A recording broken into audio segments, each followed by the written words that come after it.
Hi, this is Jessis Correa.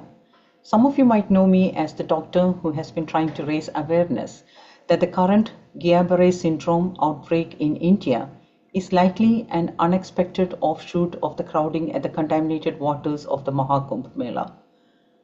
Since I get a lot of questions on the whys and hows, I thought it best to make a short explainer video to augment my opinions already posted on Medium and reported by Down to Earth.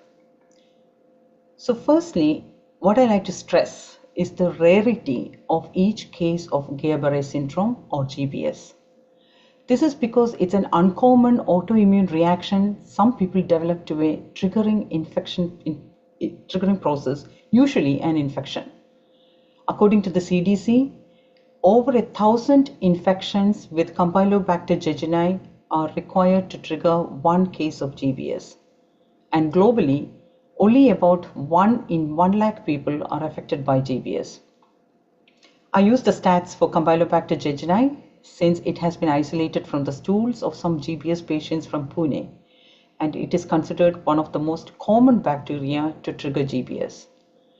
But many other viruses and bacteria like Zika virus, norovirus, and fecal coliforms like E. coli can also trigger GBS.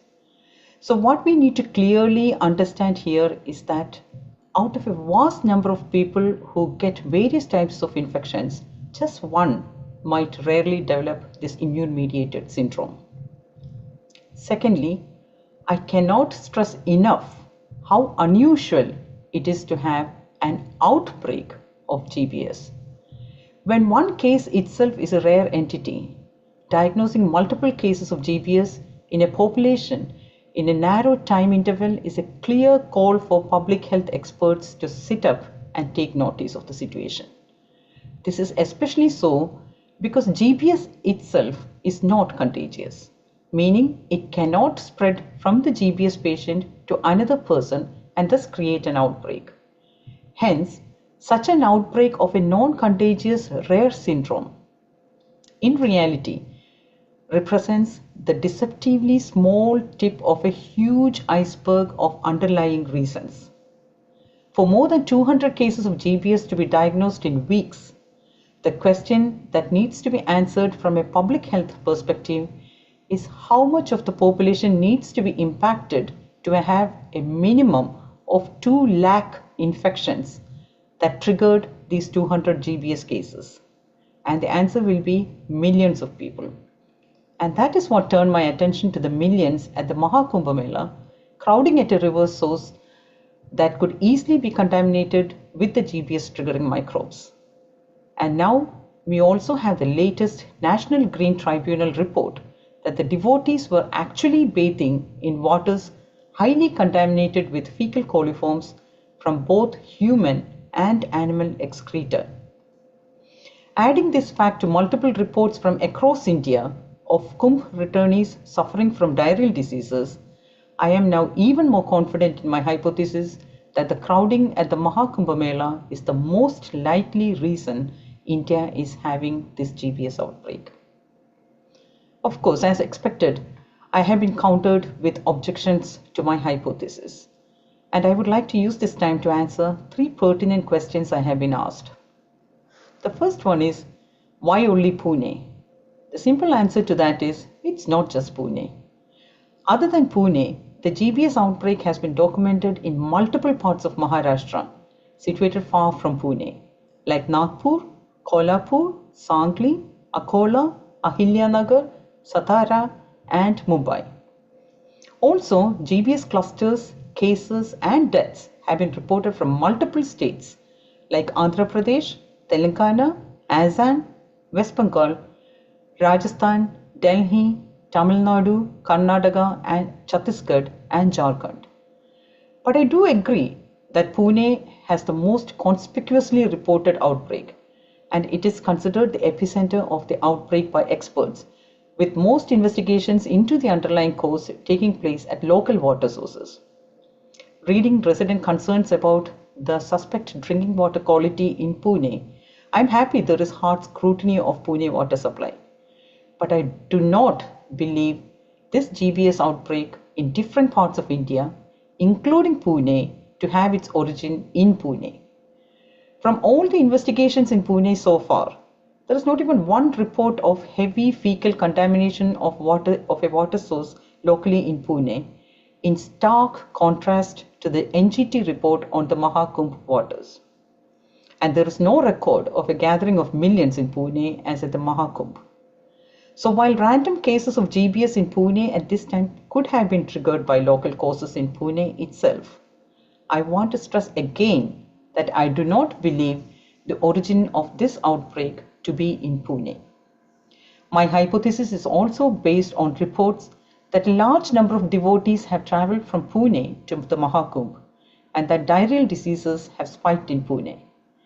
The devotees could have returned from Kumbh with the triggering infections, which then spread locally among other Punekars also.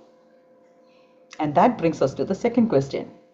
States like Gujarat, Bihar, UP and MP also had many devotees go to the Maha Kumbh. Why hasn't even one case been reported from these states? Personally, I think the clue could reside in the absolute silence from these states. As repeated often by Indian doctors, GBS is not a new disease and cases do occur randomly all over India every year. But even after much attention-grabbing reports of a GBS outbreak in Pune, there is not a peep from some of the most suspect states, not even about one case. In this respect, I find the curious case of Andhra Pradesh very interesting. If you're following the GBS outbreak closely, you would have noticed that the first report of a case being present in Andhra Pradesh came out on February 12th, after a 10-year-old child died of GBS in Srikakulam district on February 10th. Nothing before that, not even a hint that Andhra Pradesh is facing rising cases of GBS. And now the Andhra Pradesh Health Minister has stated that there were 45 cases of GBS in the state in January, and that from last year's statistics, an average of 25 patients are expected in the state every month. Of course, sure sir, but what about the extra 20 patients this January? As I have said earlier, considering the rare nature of each GBS case, didn't a total of 45 patients in 1 month, or at least that increase of 20 patients over the expected caseload, trigger any concern among the doctors of Andhra Pradesh, even after the Pune GBS outbreak had grabbed national attention? Why was the burden of cases hidden from the public till the first fatality? In the 9 days since, Andhra Pradesh has reported another 4 deaths from GBS and 17 more cases.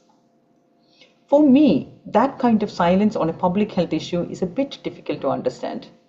So rather than assuming that the states that haven't publicly reported any GBS cases as having no current GBS cases, it is best to ask the Indian Health Ministry to urgently declare GBS a nationally notifiable disease during this outbreak. That is the way forward to do diligent surveillance of the suspected national outbreak and take preventive measures now and in the future. The third question is whether Campylobacter jejuni has been isolated from the Kumbh waters. As far as I know, the NGT report only says fecal coliforms from human and animal excreta. And coliforms like E. coli are known to trigger GBS.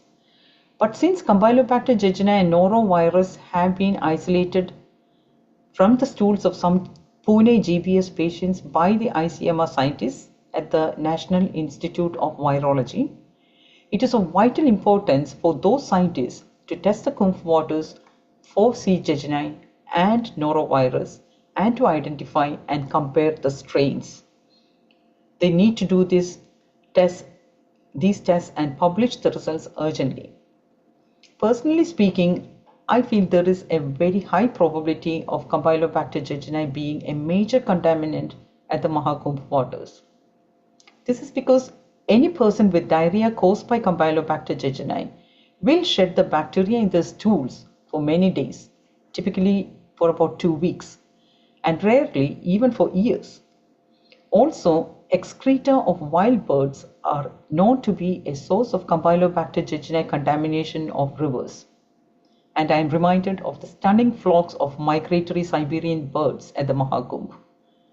So if the Maha Kumbh waters are heavily contaminated with human and animal excreta, as the NGT report says, then it will almost certainly contain CHI and other pathogens like norovirus. I hope the Indian scientists and authorities will prove me right about the connection between Maha Kumbh and the current outbreak of GBS, and will take immediate steps to prevent further transmission of the triggering infections to the devotees. Thank you for listening.